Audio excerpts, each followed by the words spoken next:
اسلامی تاریخ میں جب بھی مسلمانوں کے لیے مسلمانوں کی ضرورت ہوئی، سبحان اللہ، مسلمانوں نے انہیں اپنا بھائی سمجھ کے ان کی مدد کی۔ جب بھی ملت اسلامیہ مسلمان قوم خطرے میں آئی، مسلمانوں نے اپنا سب کچھ پیش کر دیا۔ تاریخ اسلام میں ایک خاتون کا تذکرہ ہے، حضرت خنسہ رضی اللہ تعالیٰ عنہ۔ حضرت خنسہ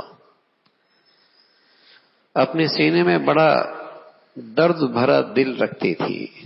بھائیوں کا انتقال ہوا تو اس پر انہوں نے مرثیے کہے، بڑے درد بھرے مرثیے کہے۔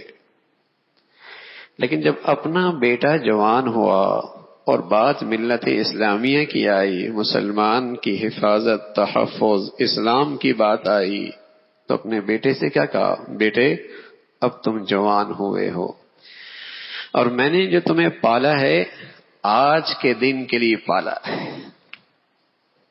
آج کے دن کے لیے پالا ہے، جاؤ۔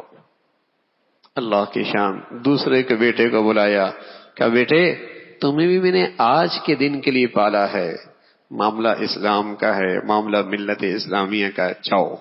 تیسرے کو بلایا، اسے بھی تیار کر کے بھیجا۔ اللہ کی شان ہے، اللہ نے اس خاتون کے تینوں بیٹوں کو قبول فرما لیا۔ کیا کہتی یہ خاتون؟ الحمدللہ الذی اکرمنی بشہادتہم، اے اللہ تیرا بہت شکر ہے، اے اللہ تیرا بہت شکر ہے، تو نے مجھے ان بچوں کی قربانی پر عزت بخشی ہے۔ میں اپنے بچوں کو اسلام اور مسلمانوں کے لیے پالا کرتی تھی،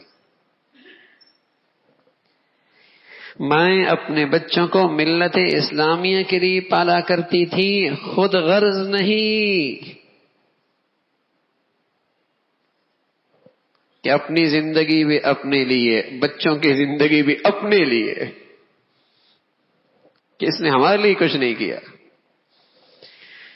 اپنا جینا بھی مرنا بھی اپنے لیے، اور اولاد بھی کس لیے پالی؟ کہ یہ بھی ہمارے لیے ہی قربان ہو جائے۔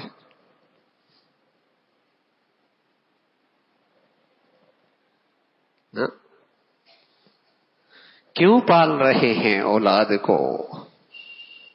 مسلمانوں کے لیے، اسلام کے لیے، ملت اسلامیہ کے لیے۔ اسلام کا فریضہ ہے، المسلم اخو المسلم، مسلمان مسلمان کا بھائی ہے،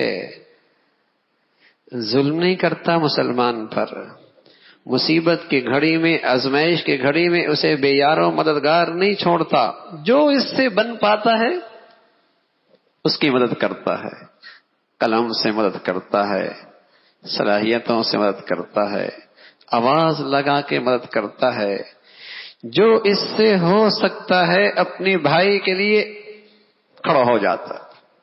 یہ اس کے اسلام کا تقاضا ہے۔ اور میرے عزیزو، آج یہی اپنے نبی کا سبق ہم بھول بیٹھے ہیں، یہی سبق بھول بیٹھے ہیں۔